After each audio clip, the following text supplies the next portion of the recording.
Boa tarde, pessoal. Eu sou Marina Figueiredo e estou com vocês hoje para doses milionárias. E quase que eu falei mais uma dose, mas doses milionárias. Daqui a pouco, gente, começa mais uma dose. E estamos aqui no lugar do Léo e trouxemos hoje o Roberto Miguel com aquele bloco incrível que ele tem semanal aqui, que é A Sua História Inspira, não é mesmo, É Roberto? isso mesmo, Maria. E fala pra gente por que esse bloco, a sua história inspira. Vamos falar um pouquinho, porque pro Léo, que tá aqui sempre, ele já conhece bem. Eu já vi alguns programas, fiquei apaixonada, mas vamos perguntar de novo. A gente tenta sempre buscar assim, histórias inspiradoras, né? Sempre trazendo o lado do empresário que financia, que, enfim, né? Que traz ali, que se motiva em trazer alguma coisa da sua expertise ou do seu, enfim, né?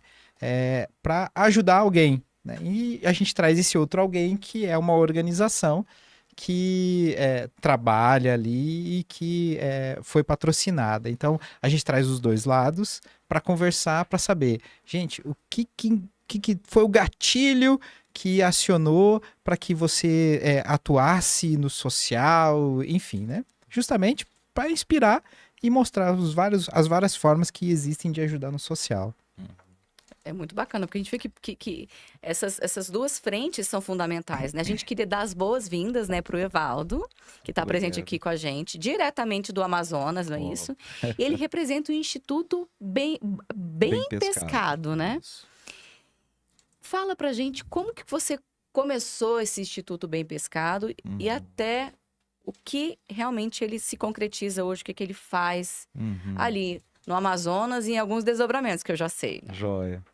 Em primeiro lugar, eu queria agradecer pela oportunidade de estar aqui com vocês, nesse programa maravilhoso, como você disse, de fato. É importante a gente trazer os dois lados, né? As pessoas que motivam, que impulsionam, mas aquelas que realizam também. Acho que as duas vertentes trazem inspiração para nós o tempo todo. E para a gente é uma alegria a gente poder compartilhar um pouquinho da nossa história. O Instituto Bem Pescado, na verdade eu tenho que voltar um pouquinho antes, se vocês me permitem, Por Claro. do favor. nascimento do Instituto Bem Pescado. 20 anos, não é isso? Mais de 20 anos. Eu comecei como um trabalho voluntariado, eu tinha 20 anos de idade, eu tenho 54 hoje, né? Sou casado, casado com Jandira, pai de 2 filhos, Silas e Lídia. Silas com 24, Lídia com 21. E comecei a trabalhar muito cedo, muito novo, com 14 anos de idade eu já comecei a me enveredar para o mundo bancário. Entrei numa empresa como office boy e aí fui crescendo dentro dessa organização, dentro desse banco e me tornei um gerente geral. Depois fui trabalhar numa outra organização, mas desde muito cedo eu tive uma vida muito sofrida, uma infância muito sofrida. Minha mãe era alcoólatra, meu pai também, então a gente tinha aquela dificuldade em casa, eventualmente até para se alimentar, por conta do vício, né? Você nasceu onde, perdão? Eu nasci em Santos, litoral de São Paulo. Bacana. E, na verdade, minha mãe é sergipana, veio para cá, morou um tempo comigo na rua, porque ela veio para conseguir emprego, ficou sem condição de moradia, e aí, num dado momento, trabalhou em casa de família, enfim, aquela história que é difícil, que é marcada, né? Que marca a vida do nordestino quando vem para cá para tentar uma vida, né? Uma carreira. E aí, num dado momento da minha pré-adolescência, da minha adolescência, eu tive uma crise muito grande, uma crise familiar muito severa e várias dificuldades e, assim, enfim, não vou entrar na história toda, mas que me levou, assim, um entendimento de que, o que eu tô fazendo aqui, né? Por que eu tô nesse lugar sofrendo tanto e com tantas dificuldades? E ali, naquele momento, eu sou cristão, né? Naquele momento eu tive um encontro com Deus e foi, assim, um encontro bem pessoal, bem íntimo, e que eu senti ele falando claramente ao meu coração: você tem um propósito, você está vivendo essa situação porque você tem um propósito.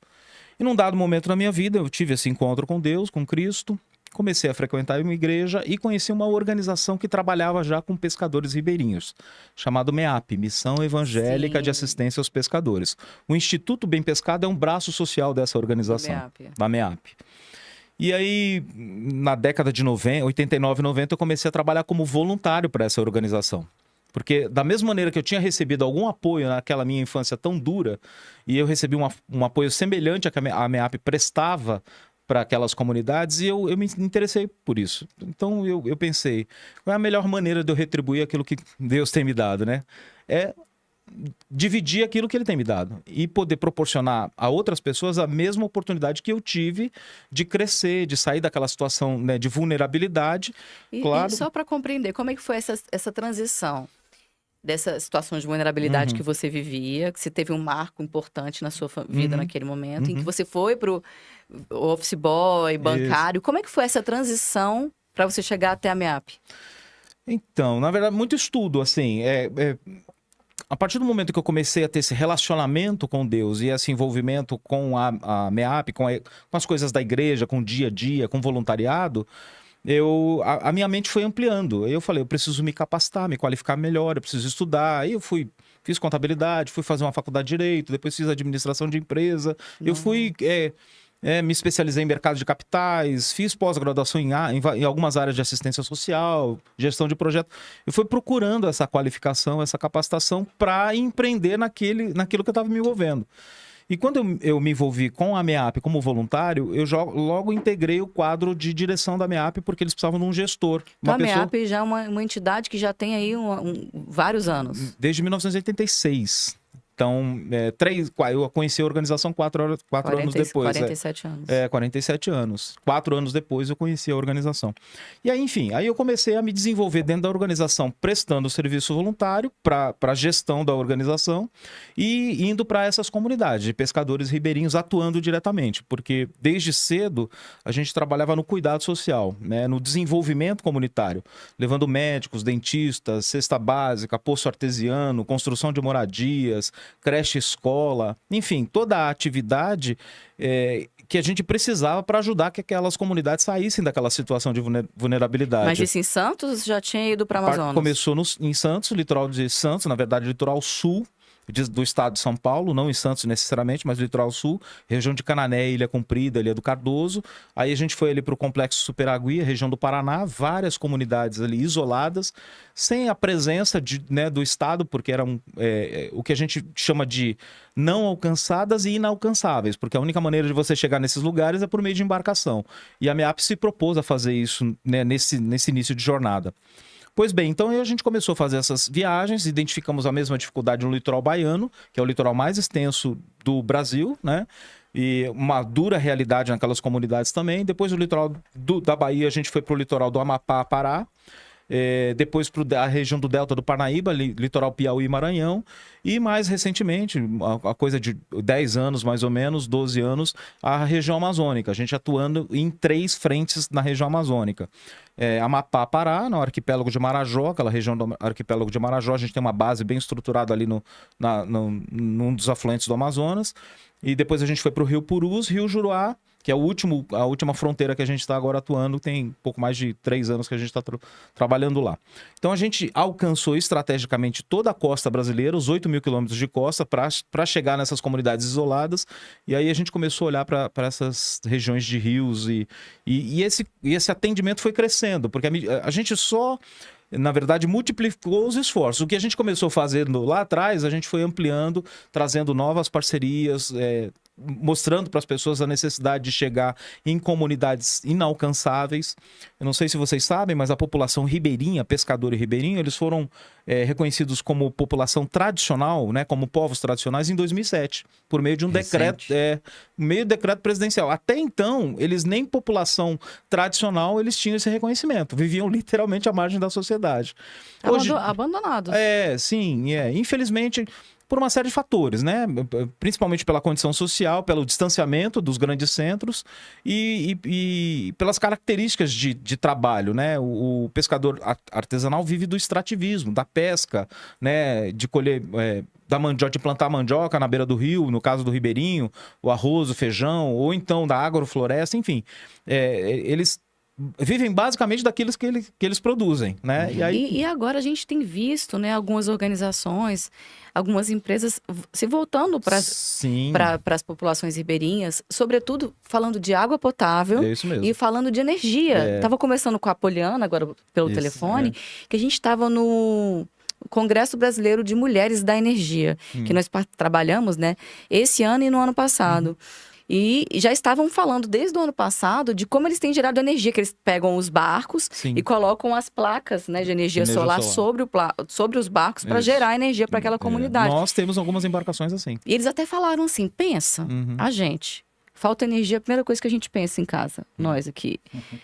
Como que eu vou carregar o meu celular? Exatamente. Como é que eu isso. vou assistir um filme? Ou como eu vou logar na internet? Não tem Wi-Fi. Não vou conseguir assistir aquela série predileta, né?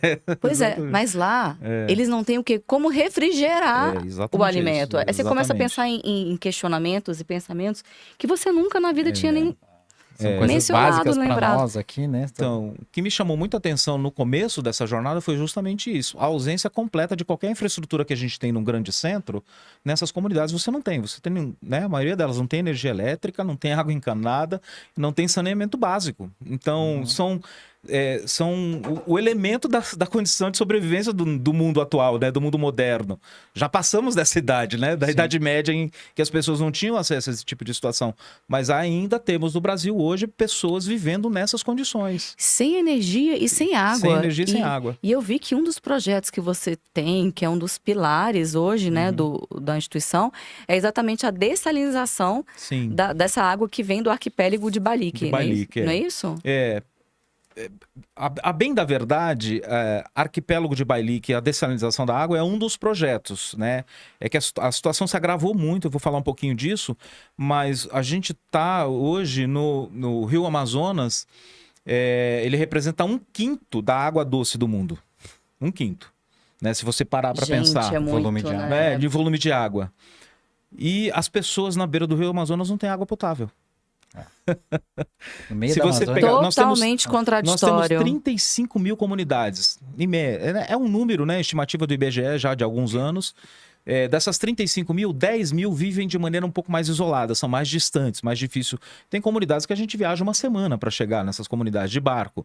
E aí, outras que você ainda tem que atravessar no meio da floresta, e não são comunidades indígenas, estou falando de comunidades ribeirinhas, né? Que são duas populações distintas.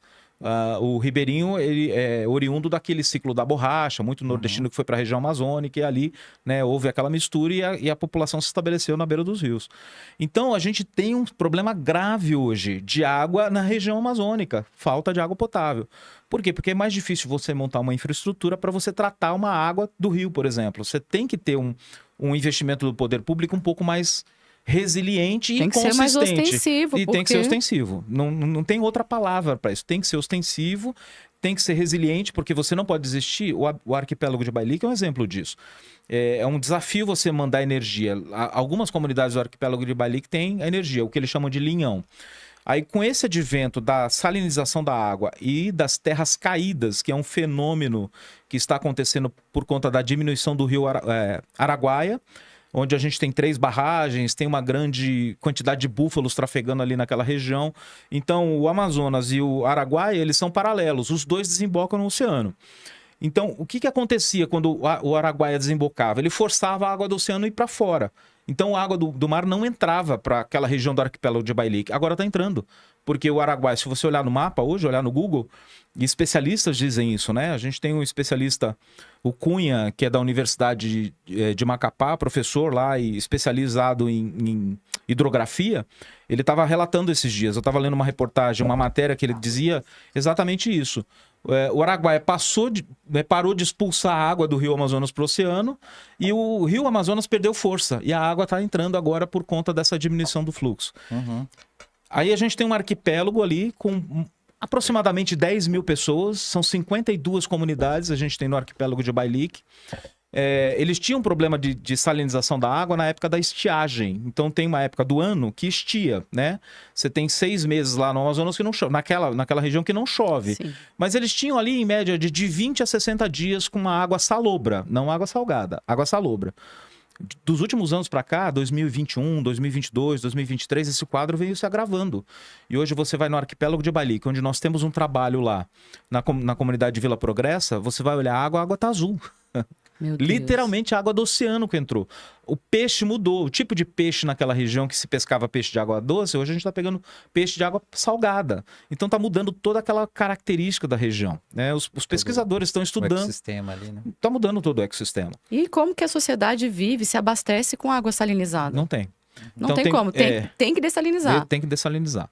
E tem muita gente lá, e aí você pode imaginar os problemas que isso causa, né? Nas crianças, né? Problemas de doenças crônicas, nos idosos, pressão alta, alteração de quadro de diabetes. A gente tem algumas parcerias locais com posto de saúde, com médicos. Quando a gente promove algumas equipes de médicos e dentistas para aquela região, a gente procura se associar a estrutura local, o equipamento social local. Então, se tem um posto de saúde, a gente manda esses médicos para o posto de saúde. Se tem um consultório odontológico, o pessoal vai atender lá, chama toda a comunidade, os voluntários trabalham ali. Agora, Evaldo, o governo não tem nenhum programa lá e vocês estão sozinhos. Como é que está funcionando isso? Então, assim, tem algumas iniciativas, mas ao longo dos anos, essas iniciativas não são suficientes. E a gente percebe que a prefeitura de Macapá tem, né, até boa vontade de tentar fazer alguma coisa. O governo do estado agora está se mobilizando com essa questão da dessalinização, da água. O governo federal tem entrado, alguns deputados têm procurado dar uma solução. Mas não é uma solução simples. Não é você simplesmente montar um equipamento lá, esse equipamento vai funcionar de maneira autônoma e vai beneficiar toda a população. Tem uma série de complexidades. Porque quando você monta um equipamento de dessalinização, você precisa distribuir isso. Como é que você faz para distribuir? Você precisa montar uma rede de distribuição. E se você monta um equipamento desse que é caríssimo, né? Você vai montar um equipamento de osmose reversa, por exemplo, o equipamento é caro e a manutenção é mais cara ainda. E você precisa de gente qualificada para dar a manutenção naquele equipamento. Senão, daqui a alguns anos, a gente perde aquele equipamento. Ele se perde. Né? Eu não dou 2 anos. Se você não der uma manutenção adequada num equipamento de dessalinização, 1 ano e meio, 2 anos, ele está parado, sem funcionar. E Evaldo, hoje a gente está com um formato, vamos explicar um pouco, a gente está com um formato aqui um pouquinho diferente, porque a gente só está com um convidado, né? Sim, Normalmente a gente tem 2 convidados. Infelizmente a gente não tem o patrocinador aqui, né, do projeto. Mas assim, a tecnologia de osmose reversa foi criada pela NASA. É uma tecnologia, assim, de ponta. Extremamente avançada. Mesmo, Israel né? aperfeiçou muito por conta das Então, circunstâncias. Para você manter tudo isso, como você falou, né? Tem toda a operação, manutenção, tudo isso custa. Custa, né? E não só dinheiro, essa é a única mas maneira de você conseguir fazer essa dessalinização de uma maneira... Naquela região, acho que essa foi a melhor opção. A gente tentou, a gente fez uma alternativa que não deu certo logo no começo, quando a água estava salobra, assim, com o índice de sal não tão elevado quanto a gente tem agora, a gente usou o sistema de resina iônica e catiônica. Você passa por todo o sistema, capta a água do rio, passa pela floculação, decantação, aí faz o tratamento da água, purifica, deixa ela clara, passava pelas resinas, clorava e distribuía para a população. A gente tem esse sistema montado hoje no Bailique. Só que a água o sal foi ficando tão severo na água que as resinas já não funcionavam mais. Você precisava de uma grande quantidade de resina para fazer, aí você precisava de tubos enormes.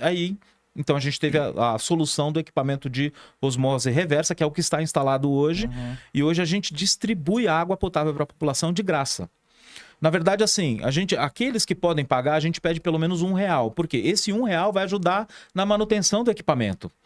E a gente sabe também que isso dá um senso de pertencimento para a pessoa também, né? É o lado psicológico da coisa, com certeza. Exatamente. Eu tô pagando, eu mereço, né? Exatamente. Eu trabalhei por aquilo, né? Tem esse senso de, não, eu tenho condições de pagar pelo menos a água para fornecer para minha família. Isso é dignidade, né? Sim. E aí, a partir dessa oferta que a gente pede para a população, a gente consegue fazer a manutenção desse equipamento. É claro que tem gente que não tem condições. E aquelas famílias que são catalogadas, que a gente conhece, que a mãe tem muitos filhos, né? Que é uma catadora de açaí, que é uma debulhadora e tal. Aí ela não tem condições de pagar. Então não precisa pagar, ela vai receber água do mesmo jeito, né? E fala pra gente também um pouquinho desses desafios que você tem na frente ao Instituto de captação de recurso. Porque para manter tudo isso, né? Como eu falei, é preciso um investimento e esse investimento é ao longo do tempo. Ao longo, né? E a gente precisa de várias fontes de investimento. Uma só não é suficiente.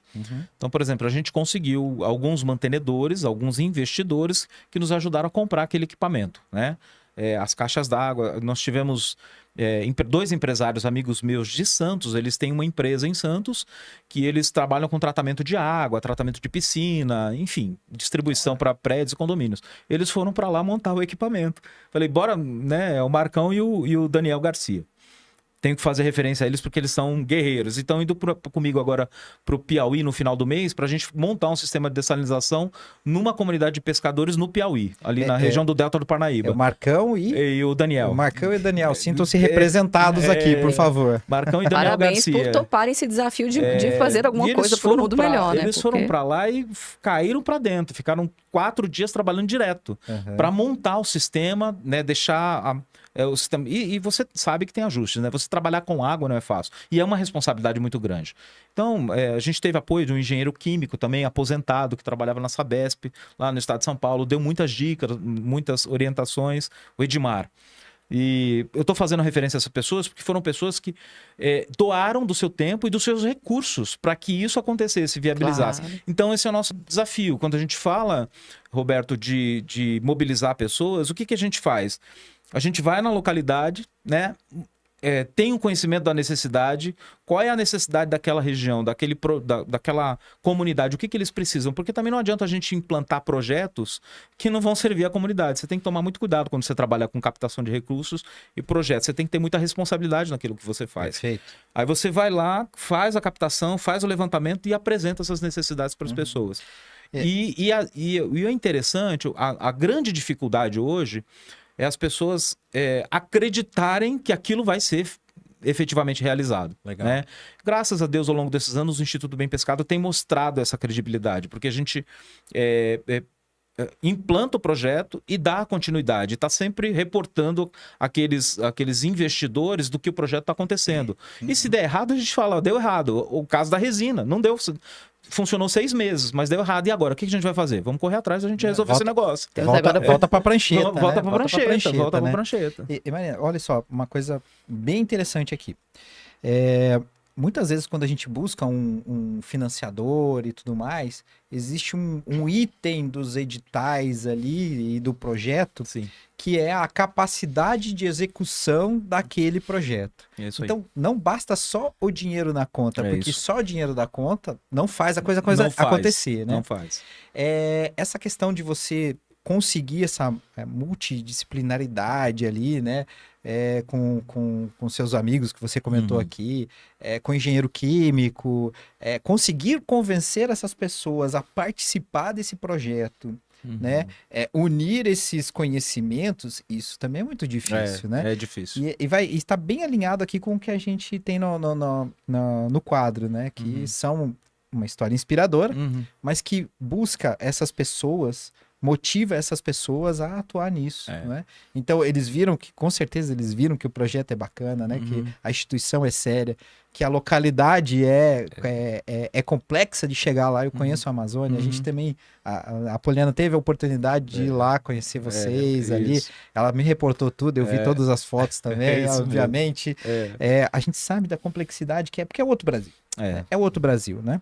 Então, você conseguir pegar o seu talento, um engenheiro químico. O que um engenheiro químico consegue contribuir? Não, você consegue contribuir dentro de um contexto muito maior, né? Mesmo, é isso e mesmo. agregar valor para vocês. Né? E conseguir convencer os seus investidores de que vocês têm capacidade para atuar. É isso mesmo. Eu acho que, assim, ao longo dos anos trabalhando, né, fazendo o que eu faço, eu amo o que eu faço, né? Eu não abriria mão, eu abri mão de uma carreira bancária na área financeira para trabalhar com isso, né? E a gente faz isso com toda a paixão do nosso coração e porque a gente sabe a quem serve também. A gente não faz... Eu sempre digo que você atuar no meio social, na benevolência, no cuidado das pessoas, é até egoísmo. Que faz mais bem pra gente do que quem tá recebendo. Não é assim? Você se sente bem. Né? Muitos outros convidados chegaram à mesma conclusão. Muitos outros chegaram à mesma conclusão. Isso porque eu já ouvi isso de outras pessoas. Eu falei, verdade, você tem razão.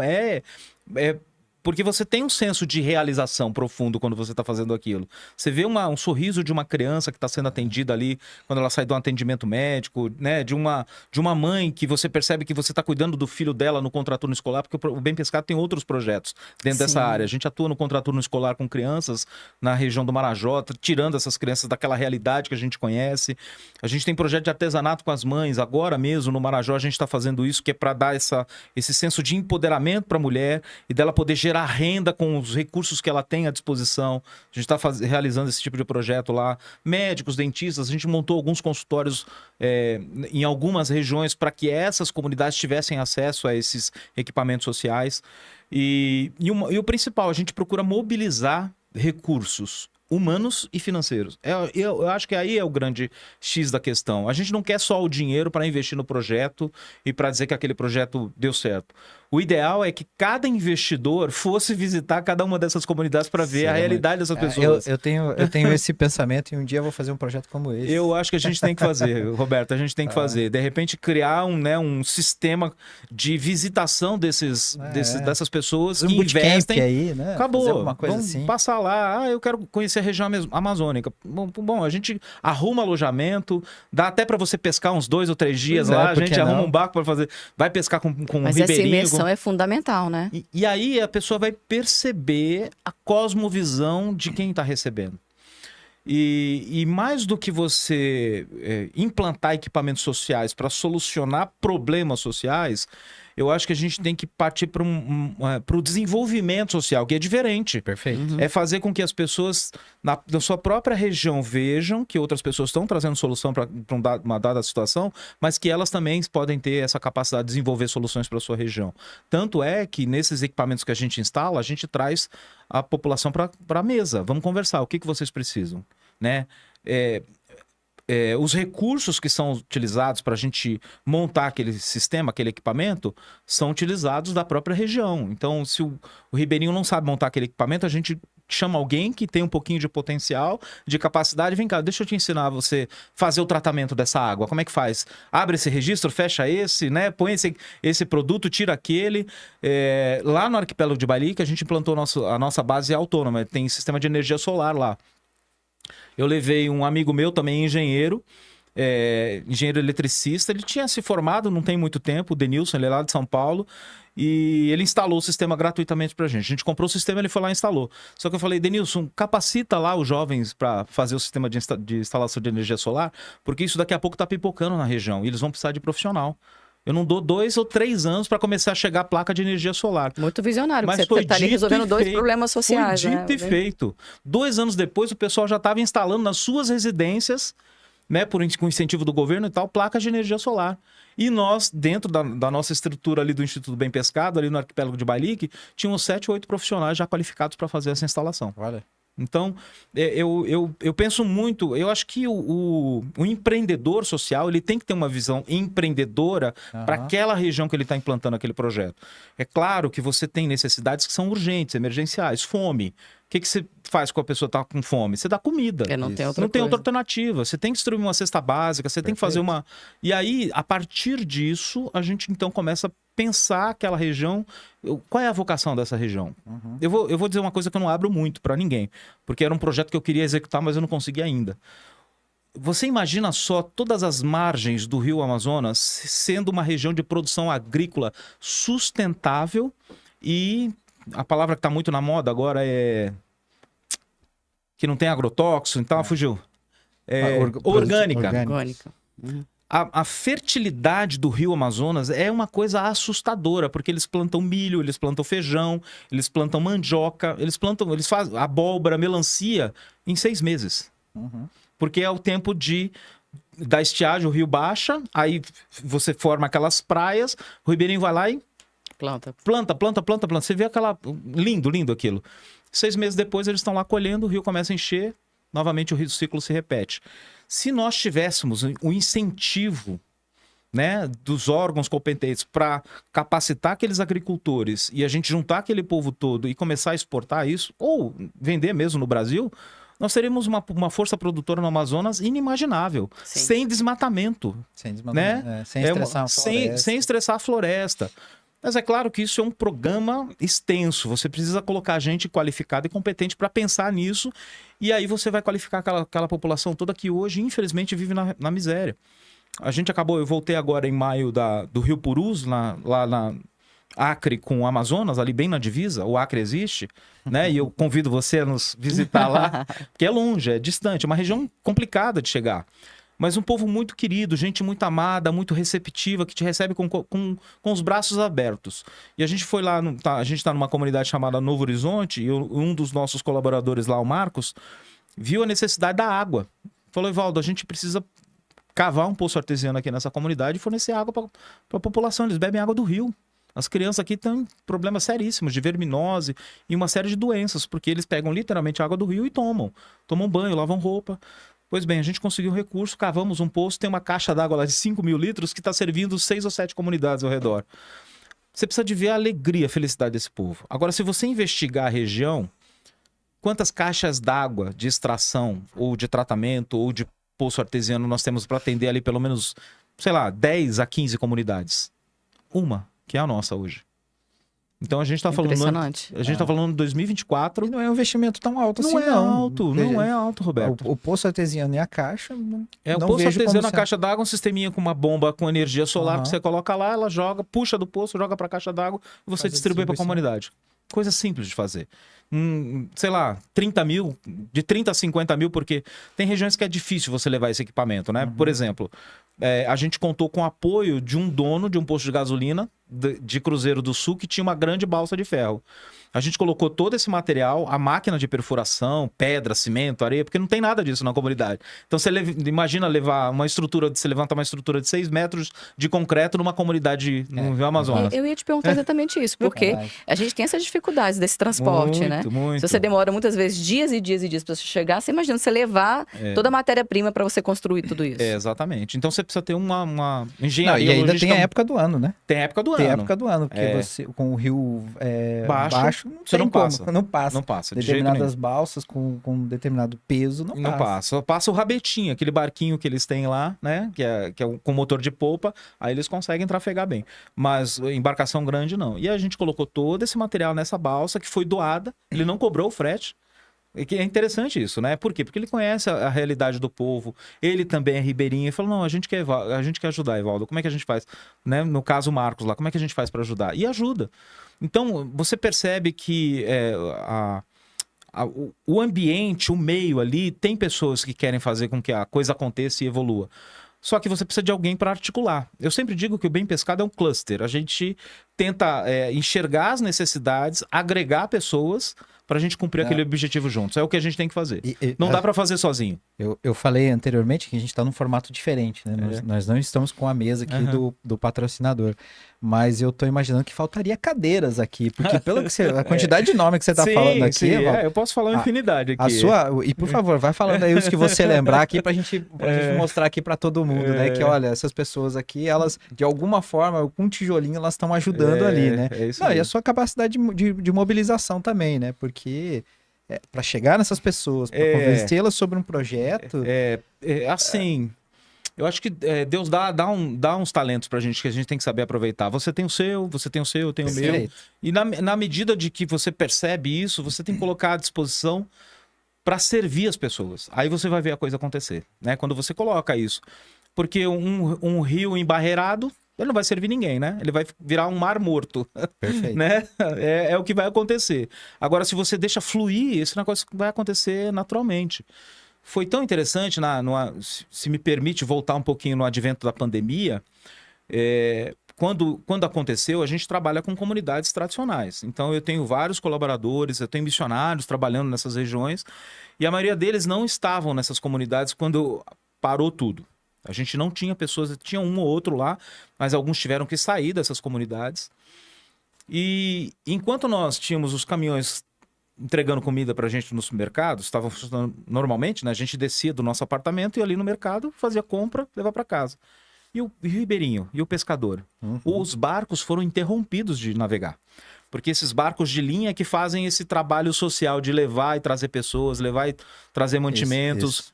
Transportam carga, né? Transportam cargas, né? Tem uma série de dificuldades? Tem. Gente, como que essa população ficou desabastecida? Desabastecida. Passando fome. Passando fome. Muitas delas passando fome. E aí a gente teve, né, graças a Deus, uma parceria muito interessante naquela ocasião com o governo para distribuir cestas básicas. Nós fomos procurados porque a gente já tinha essa expertise, né, esse contato nessas comunidades. E aí me perguntaram, Evaldo, a gente quer fazer com que essas cestas cheguem nessas comunidades, né? E a Poliana foi uma das articuladoras na época. Foi. E eu lembro que eu briguei um pouco com a Poliana no começo, porque ela falou, Evaldo, eu queria dar uma cesta aqui de tantos reais. Eu falei, Poliana, por esse valor eu nem me mexo.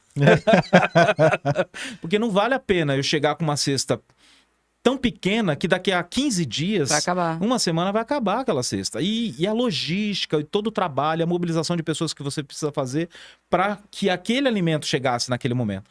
Enfim, foi um sucesso. A gente conseguiu distribuir para praticamente todas as comunidades que a gente atuava naquela região.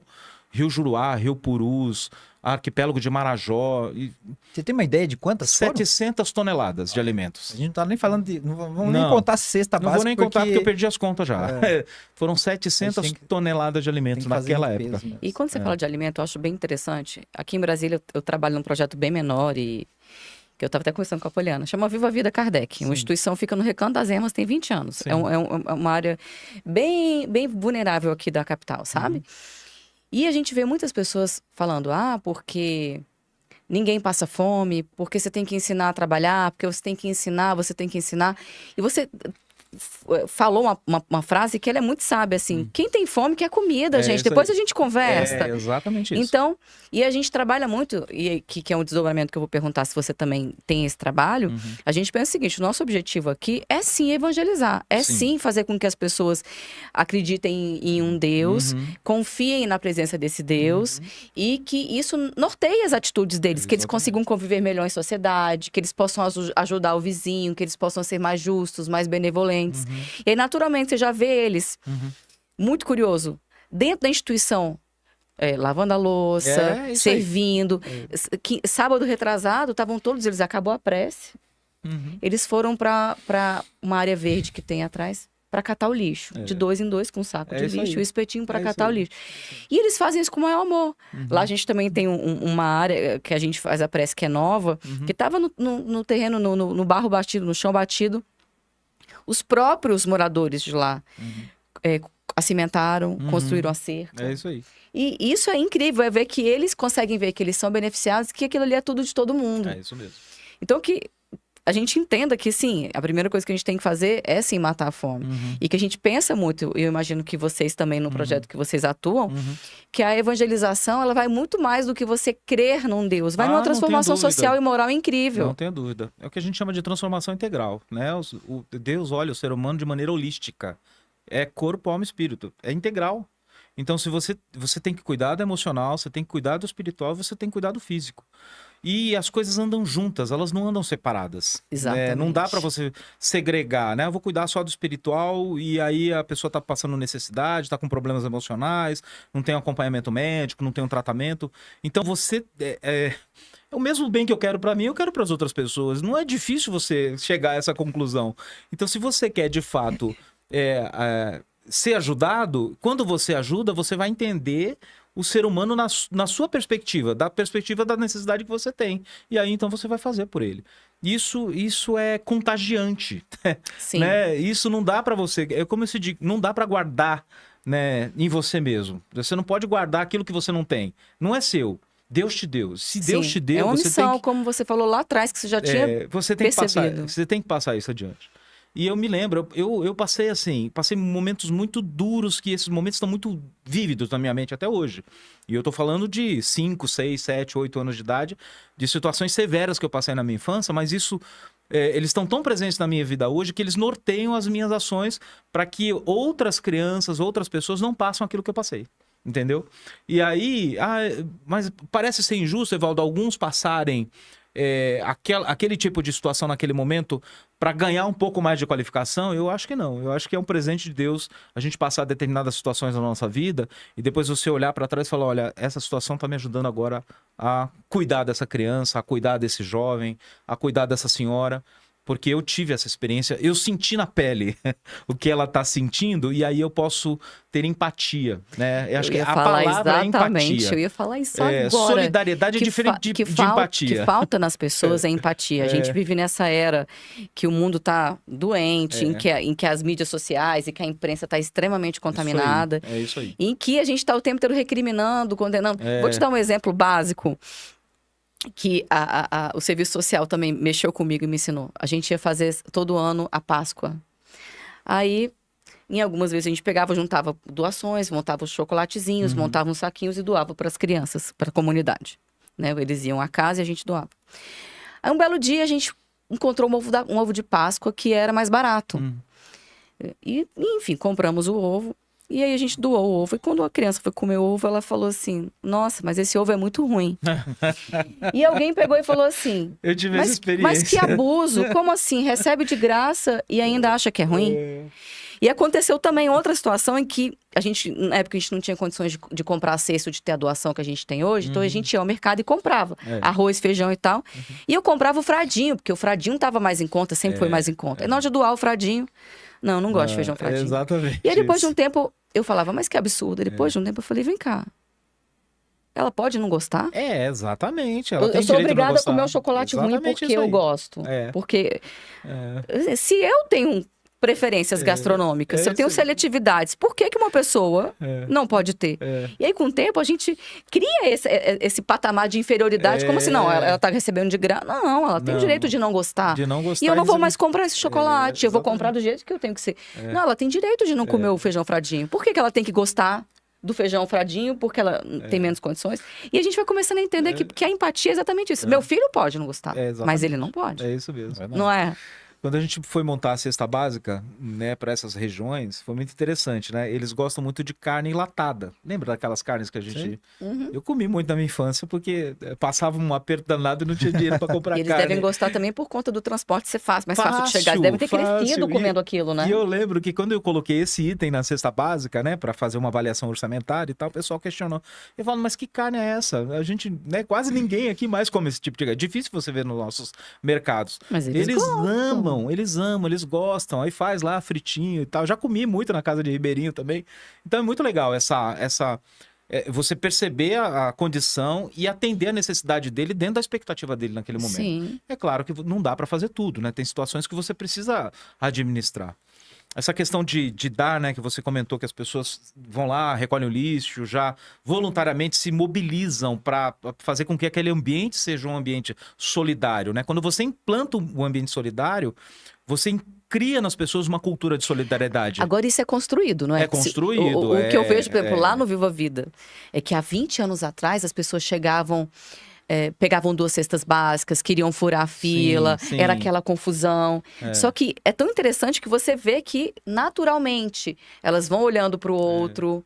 E esse é o objetivo de tudo. Isso é uma construção. Esse é o objetivo de tudo, A gente né? inaugurou lá em maio agora, né? A gente inaugurou lá o poço, né? A caixa d'água, o poço artesiano e um espaço multifuncional. A gente cria espaços multifuncionais nessa comunidade que servem para tudo, né? Para atendimento médico, odontológico, para equipes que chegam, vão dormir ali. E a gente fez lá um culto de inauguração, chamou a comunidade toda, as comunidades vizinhas, foi uma festa. Foi lindo de ver. E aí um dos moradores lá, né, da comunidade, que mora na comunidade vizinha, doou um boi. E falou, ó, eu dou o boi para festa. Vamos ter um churrasco aqui nesse dia, né? E é muito legal, né, esse espírito. Aí, beleza. E eu fui pra ver, o pessoal foi lá, pegar o boi no pasto, aquela coisa toda. Aí você imagina assim, o cara quando doa um boi, quantos bois você imagina que ele tenha? Na fazenda dele? Muitos. Muitos. Sabe quantos bois esse Ribeirinho tinha? 4. Olha aí.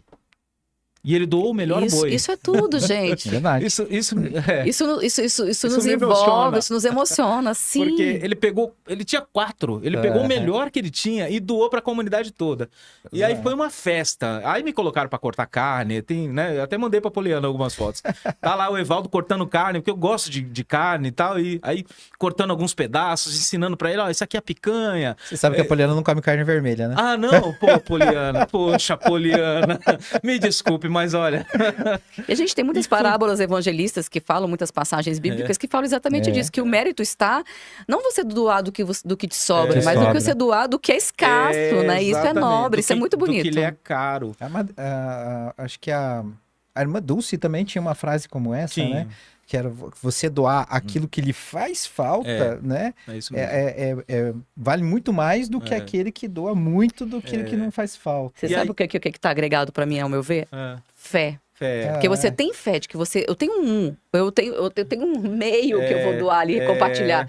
Mas eu tenho fé de que não vai me faltar, porque Deus está por mim, porque eu estou cumprindo o meu papel, eu estou agindo da maneira correta. É isso mesmo. E posso ampliar um pouco esse conceito de doação? Porque a gente fala assim, doação é dinheiro, é recurso, é uma cesta básica. Pode ser o seu tempo. Muito Aliás, bom. o Não tempo... é? Porque o seu tempo bem. pode ser muito precioso para você. Sim, E sem aí, se dúvida. você dedica um dia, uma semana, algumas horas para cuidar de uma criança, cuidar de alguém, você está doando de si também. É. E as pessoas às vezes não têm noção, Evaldo, eu não tenho muito o que doar. Você tem tempo.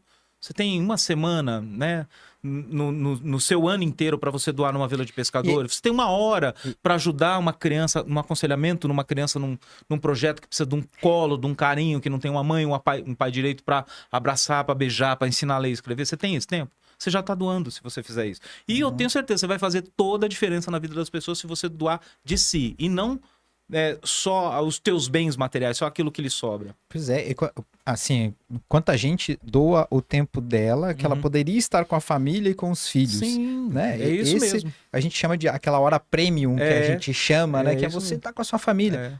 Olha o valor disso, né? É isso Você mesmo. doar aquele tempo. Então, isso também está muito alinhado com a filosofia do nosso quadro aqui. A gente já trouxe aqui várias pessoas que não só doaram dinheiro, mas doaram o seu tempo, É isso mesmo. doaram o tempo da sua empresa com os seus funcionários para fazer A sua determinadas expertise, atividades. o seu conhecimento seu técnico. conhecimento, né? Tudo. E histórias que inspiram exatamente para despertar nos outros que elas podem fazer diferente. Hoje em dia, eu escrevi até recentemente uma crônica falando sobre isso, de que a gente não tem tempo para nada. Na era do WhatsApp, a gente não tem tempo nem sequer para responder as pessoas ou para atender uma ligação. É isso mesmo.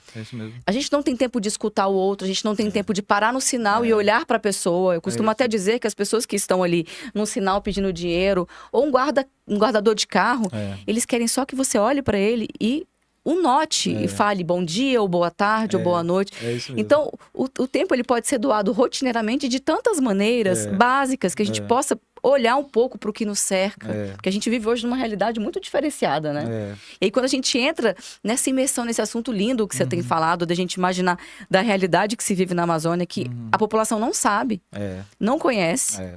É isso mesmo.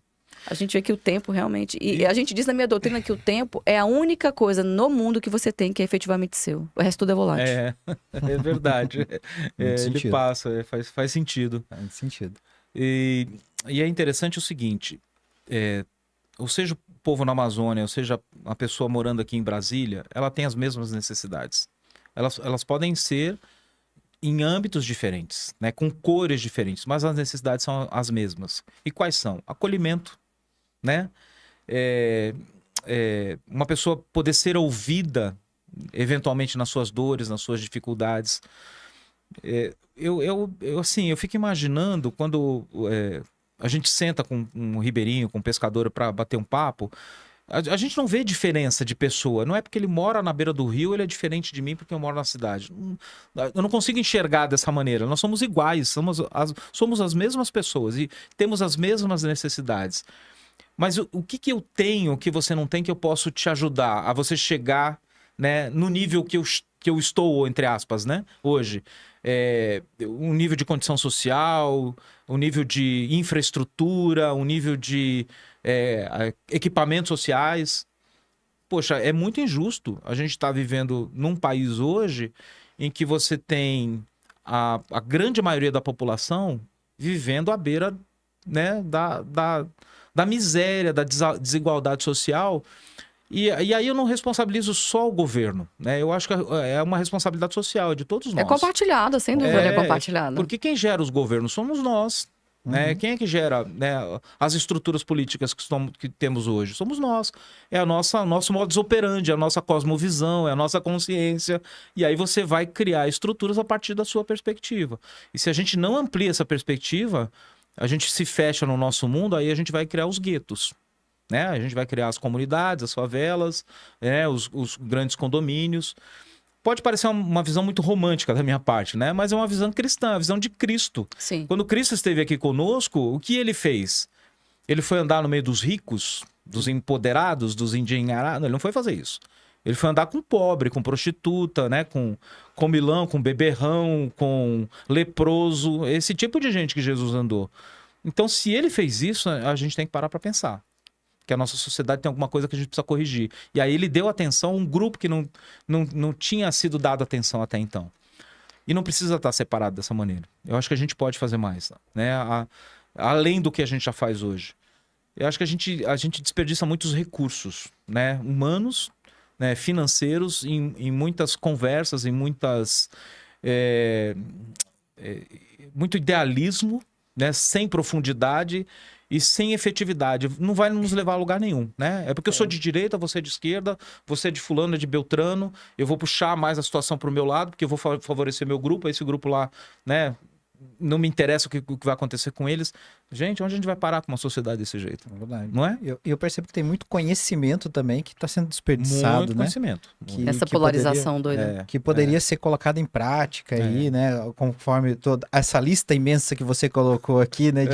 De pessoas que você tem contato e que se colocaram à disposição, que Sim. foram à frente, que Sim. tiveram a oportunidade de ir para lá e reforça aquilo que você falou. Gente, vale a pena conhecer, viu? Vale E não- a pena porque é outra realidade. E assim, e não é só o Instituto Bem Pescado, né? Nós temos hoje muitas organizações sérias por aí, né? Sérias que eu acho que a gente pode se unir, né? Somar para dividir, né? Ou melhor, somar para multiplicar depois, Multiplicar. né? Para multiplicar esforços. Então, de repente, a gente tem organizações trabalhando em determinadas regiões que eu não consigo chegar, mas eu posso ajudar aquela organização chegar lá, porque eu tenho os recursos, eu tenho gente, eu posso fazer Você tem esse link. conhecimento. Eu tenho esse conhecimento, a gente pode linkar, olha. Cada um com a sua expertise. Eu não Exato. trabalho nessa área, mas tem um cara bom aqui que trabalha, sério, comprometido, trabalhando com um grupo específico. Esses dias eu tava aí procurando um grupo que trabalhasse com quilombola pra gente, né, indicar uma determinada situação para chegar um recurso para aquele grupo. Não é porque eu trabalho com o ribeirinho, eu vou ignorar o cara que trabalha com quilombola. Ele tem a mesma necessidade quanto eu, ou até maior, né, em alguns aspectos. Então eu acho que essa irmandade, né, esse relacionamento de somar para multiplicar, ele deve ser inerente a qualquer organização que se propõe a trabalhar com assistência social. A gente não pode ser egoísta, né? E é o que a gente e o Roberto sabe bem disso, está nesse meio. A gente vê mesmo uma corrida por recursos, né, Sim. financeiros para que cada um possa desenvolver os seus projetos. É legítimo, mas a gente pode fazer isso melhor. A gente pode fazer isso de uma maneira mais humana, mais irmanada e mais igualitária, né? Você quer ver isso de uma maneira miniaturizada e mais doméstica? Por exemplo, eu estou arrecadando roupas para doar para a minha instituição. Aí tem alguém que está ali arrecadando roupas para uma instituição X. Aí você chega para a pessoa, por acaso você tem uma coisa? Eu tenho, mas eu já tenho uma instituição. Gente, são pessoas. As pessoas vão ser assistidas. Exatamente O Jesus que eu estou servindo é o mesmo, o Cristo que eu estou servindo é o mesmo. E as pessoas que vão ser assistidas, com certeza, ela vai precisar dessa roupa, desse sapato. Não existe distinção. Eu lembro até uma vez que assaltaram lá a nossa casa de oração e levaram a televisão, né? E a gente estava super abalado, a gente precisava da televisão para fazer a prece e tal. E aí a pessoa que trabalha com a gente, que cuida da casa, olhou e falou assim: que ela tenha sido útil para essa pessoa que furtou. Então, assim, muita superioridade. Mas esse tem que ser o pensamento. Somos todos irmãos e que essa pessoa possa ter utilizado essa televisão da melhor forma possível. Que Deus abençoe. Tem certas situações que eu acredito mesmo que acho que Deus dá uma chacoalhada pra gente dar um passo além, né, e avançar em algumas direções. E deixa eu só te fazer uma perguntinha Claro. antes da gente avançar para o final, que a gente está com alguns minutinhos. Minha Certo. família é nordestina, né? Então eu já fui muitas vezes pro Nordeste. região? Os meus pais são paraibanos, Olha mas que eu vou legal. muito, eu ia muito à Bahia, meu pai tinha pousadinha ali em Morro de São Paulo, na Bahia, então eu ia muito. Conheço o Morro de São Paulo, morei na Bahia, morei em Salvador, 2 anos. E aí meu pai tinha uma pousadinha em Gamboa do Morro de São Paulo. Eu conheço o Gamboa do Morro. Ela conhece a pousada. Conheço. Pois é. Eu tive em Gamboa do Aí Morro. meu pai investiu nos barcos lá também, então eu Que ia muito, eu era legal. quase nativa, eu ia muito de carro, tanto para morro Você é um como... pescador artesanal aí. Então, eu fico pensando, um comparativo de realidades que te moveram para estar ali na Amazônia, ali na região norte, é muito diferenciada do que a gente vê daqui numa estrada, por exemplo, daqui para Bahia, ou no interior da Paraíba, São Pernambuco. culturas diferentes, são. Eles têm muitas particularidades e peculiaridades, sim. Quando você vai para a região Amazônia, a primeira vez que eu fui para o Amazonas, eu pensei assim, isso aqui é outro mundo, é outro planeta, é outra região, outra visão de Brasil, né? Então, as pessoas quando vão para lá também, eu acho que quando você se propõe a ir para conhecer mesmo, né? Tem gente que vai para turistar, até legal e tal, né? Eu já fiz isso, mas quando você começa a se relacionar com as pessoas, a conviver no seu dia a dia, até quando você vai para turistar, você vê uma grande diferença. Mas você percebe que a cosmovisão, né, a maneira de relacionamento, o ambiente familiar, a estrutura familiar é completamente diferente das outras regiões. Então, são duas realidades. Se você precisa, você não pode ser... A palavra acho que é egoísta mesmo. Você não pode ser egoísta de achar que você está certo no teu universo, no teu mundo, e o teu universo paralelo é melhor do que o dele ou é diferente que o dele em matéria de importância, entendeu? Então, quando a gente trabalha com comunidades assim tradicionais, você precisa se inserir na cultura. Eu morei em Vila de Pescador por 4 anos. Eu morei numa comunidade chamada Pedrinhas. Aliás, eu mandei o link para eles lá. Um beijo pro povo aí. E a gente morou 4 anos. Meus filhos cresceram em Vila de Pescador, ali no litoral sul de São Paulo. Gente, foram os melhores anos da nossa vida, assim, de relacionar. Ali eu aprendi a me relacionar com as pessoas. Porque é uma grande família, você conhece todo mundo. Então, se você tem uma necessidade, você vai lá na casa do seu vizinho, ó, eu tô precisando de uma ferramenta, de um alicate e tal. Aí quando dá um ano depois, você lembra do seu alicate. Pô, onde tá mesmo o meu alicate? Deve estar na casa de alguém por aí, deixa eu ir atrás do meu alicate. Porque é tudo comunitário, sabe? Esse senso de se proteger comunitariamente. Então é muito joia. A gente tem aqui a participação do Robson Rodrigues, que falou assim, privilégio em ouvir meu irmão Evaldo. O Robson é um amigão. A Poliana. Muito bom. E o Arisson Tavares. Forte isso, hein? Solidariedade transforma o mundo. Obrigada, gente, pela participação de vocês aqui. Muito legal. Esse ponto também é super importante das regiões, você conhecer a região. Porque um projeto, você não consegue aplicar ele ipsis literis no Nordeste e na Amazônia. Não consegue. Você tem que ter a delicadeza de conhecer essas pessoas, saber até os hábitos que elas têm, sabe? Porque às vezes muitos hábitos que a gente fala assim, poxa, mas né, jogou lixo no chão. Mas aquilo é motivado por alguma coisa. Exatamente. Se você parar para analisar por que aquilo é motivado, eu peguei um exemplo bem simples, bem bobinho, Que tá? na Bahia me chamava muita atenção, lá em Gamboa. A gente vai Vou ver te contar que uma história do Rio, já. culturalmente, né, as pessoas, sei lá, usavam o peixe e já joga ali do lado. Isso aí. Consome aqui, joga ali, a Você natureza matou a charada. cuida. Você matou a charada. Né? A natureza cuida. Por quê? aí. Porque era um produto tirado da natureza, mas a partir do momento que chegou outros produtos de fora, não é? Né? Eles fazem a mesma coisa, assim, no automático. Então, é preciso ter essa delicadeza de entender aquele contexto. De respeitar até os defeitos, as fragilidades do ser humano. E saber lidar para ensinar como fazer diferente. Isso. Porque tem muita coisa que eles não têm essa percepção que nós temos. Você sabe como é que eles chamam papel de bala lá em algumas regiões do Amazonas? Papel de bala. Eles chamam que não joga o papel de bala no chão. Casca. Por quê? É a casca da bala. Porque ele descasca a banana, joga no rio. Né? Ele vai comer uma laranja, tal, puxa lá, joga no rio. Vai comer um ingá, arranca da árvore, come lá e joga no rio. E a gente viu as crianças fazendo, pega a casca, joga no rio. E aí, com muito cuidado, com muita delicadeza, você vai ensinando, né? Vai mostrando para aquela criança, ó, isso aqui não se deteriora, você vai matar o peixe vai comer isso aqui, né? A tartaruga vai comer, vai morrer e tal. Aí você começa a trabalhar com a criança, que é um outro aspecto muito importante de você saber trabalhar nessas comunidades, né? Quando você fala de capacitação, ensino, eu acredito muito que a transformação social, ela começa pelo ensino, pela educação. As pessoas terem a capacidade de poder ler um texto, interpretar, ter discernimento de uma situação a partir de uma leitura, de um entendimento. E, invariavelmente, a gente não vê isso nas comunidades. Né? É uma dificuldade muito grande. Algumas, quando muitas, chegam na 4ª série, e aí você tem aquele analfabetismo funcional, que as pessoas não sabem ler e escrever, mas estão lá, passaram de ano. A gente criou, tem uns 3, 4 anos, a gente fez em parceria, inclusive, com a Poliana, gerindo lá, fazendo a gestão desse órgão do governo, e a gente criou o projeto Pontos de Rede. Escrevemos, mandamos e tal, e criamos 11 salas digitais em 11 comunidades diferentes, com computador, com multimídia, com projetor lá, com mesinha, com cadeira, toda a infraestrutura para as crianças, jovens e adolescentes daquelas comunidades terem a oportunidade de aprender o básico da informática.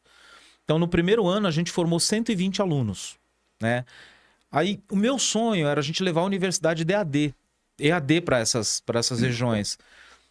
Mas é muito difícil. Aí a gente fez um levantamento lá de quantos nessas comunidades que a gente trabalhava queriam. Então a gente teve uma inscrição lá de mais de 100 pessoas, 110, 115 pessoas. Ah, eu quero. A gente fez uma parceria com uma universidade que se propôs a ajudar no processo seletivo, eles fazerem o Enem, tirar a nota mínima, inclusive capacitando aqueles alunos para ter a mínima condição de praticar o Enem. E a universidade dando todo o apoio, tendo a nota mínima, entrando com o processo do ProUni, né? ProUni, que é o financiamento, né? E desses mais de 100, hoje nós temos 21 pessoas estudando. Mas são 21 novos alunos que moram em comunidades ribeirinhas com acesso à universidade. Isso é muito legal. Isso é tremendo. Nossa, Muito. Né? E eles estão estudando na comunidade deles, sem ter que sair da comunidade dele, gastar uma fortuna para pegar um barco, estudar. E às vezes não tem nem condições de fazer isso, né? Não dá. A logística é impossível, porque ele vai demorar vários dias para chegar naquela cidade, naquela localidade. Então hoje a gente tem um projeto chamado Pontos de Rede, que é assim, é a nossa menina dos olhos, o pessoal qualificado já nas comunidades. Então eu tenho hoje gente da própria comunidade sendo instrutor. Né? Você vai pro Delta do Parnaíba, a maioria deles é gente da própria comunidade que aprendeu informática e ensinando as crianças Para você deve ser uma sensação maravilhosa você pensar assim, gente, é por isso que eu trabalhei isso tudo, para você ver frutos. É fantástico. Quando você volta a Brasília, Evaldo, porque o nosso tempo acabou. Eu falo, né? Podemos alimentar esperanças do seu retorno? A gente pode marcar uma outra ocasião. Para mim é um privilégio a gente poder compartilhar isso. Todo meu, na realidade, né? Porque vocês já vivem essas histórias maravilhosas, já se conhecem, eu estou encantada. Foi um prazer muito grande. Eu queria que você compartilhasse com o pessoal o seu site, o seu Instagram, como que as pessoas podem entrar em contato com você? Sim. O Instituto, eu acho que estão colocando lá, né? O Instituto Bem Pescado é o nosso Instagram, o site é o www.institutobempescado.org.br, né? E tem o nosso WhatsApp do escritório, lá você pode entrar em contato conosco. A gente vai ficar muito feliz de te receber numa dessas unidades que a gente atua. A gente recebe regularmente equipes de voluntário. Evaldo, eu quero tirar lá uns 15 dias de férias, 20 dias. Vem passar férias com a gente, servindo as pessoas, que eu tenho certeza que você vai voltar transformado.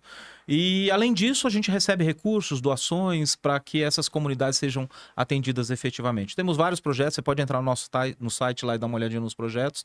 E a gente está à disposição para responder perguntas e dúvidas com relação aos projetos que a gente desenvolve. E mais do que isso, eu acho que, como eu disse aqui, eu quero repetir aquilo que eu já disse. Fazer o bem faz bem para você mesmo. Sempre, né? Fazer o bem faz bem. E eu queria te convidar a ousar, dedicando o seu tempo. Não precisa ser para o Instituto Bem Pescado, pode ser para o seu vizinho, né? Pode ser para uma organização que você conheça, pode ser para a sua igreja, para a sua pastoral, enfim, aquilo que você que está ali no seu contexto, ou mesmo você pode ousar um pouco mais e um pouco além e servir pessoas em outras esferas, em outros âmbitos. Eu tenho certeza do que eu estou falando, você vai ter a sua vida transformada assim como foi a minha, em vários aspectos. E todo talento conta. Todo talento conta. Todo conhecimento é aplicável em algum momento e esse momento vai chegar. Né? Esse momento vai chegar. Você que é da mesma linha espiritual que eu, né, da doutrina, Joana de Ângeles diz que para que o maquinário todo funcione, um pequeno parafuso é fundamental. Se esse parafuso sai, nada funciona como deveria ser. No mercado usa muito, né, o exemplo do muro, da parede ou da igreja, né? O que você está construindo? Estou construindo uma parede. Não, você está construindo a igreja, a catedral, né? E tudo mais. Você tem que ter essa visão. E para isso, cada um precisa colocar o seu tijolinho, né? Nós possamos fazer a nossa parte nesse mundo, né, gente? Pois é. Então, Evaldo, poxa, muito obrigado por dedicar seu tempo aqui, essa oportunidade que você veio a Brasília, dedicar esse tempo aqui por vir aqui, né? Prestigiar também o nosso quadro, trazer a sua experiência, né? Agradeço também a todos esses nomes que estiveram aqui nessa cadeira virtual. Então, o Evaldo listou, eu sei que são alguns nomes só que ele listou, eu sei que tem muita gente aí, né? Isso mesmo. Agradeço a todos vocês também por terem dado esse exemplo que o Evaldo pôde compartilhar aqui com a gente. É isso mesmo.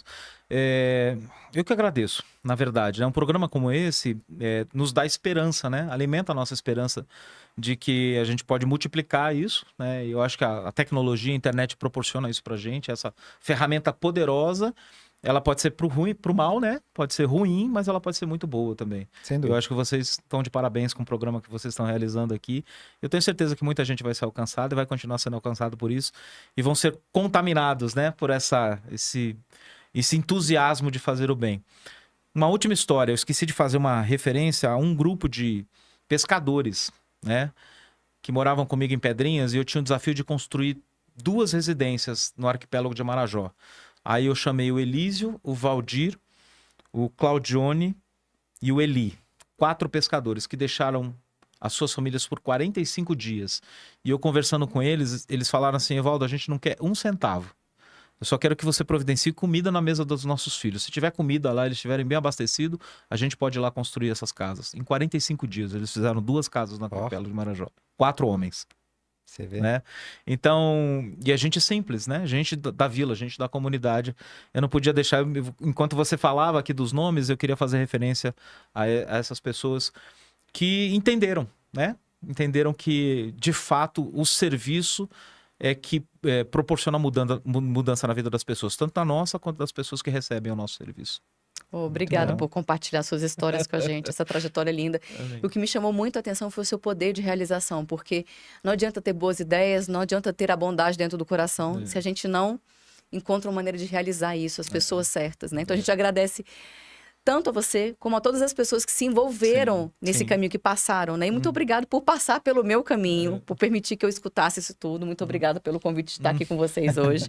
E, gente, o Dose Milionária está acabando. Esse bloco, porque daqui a pouco a gente vem com mais uma dose comigo e Denise Marges. Até daqui a pouquinho e obrigado pela audiência de vocês. Até mais!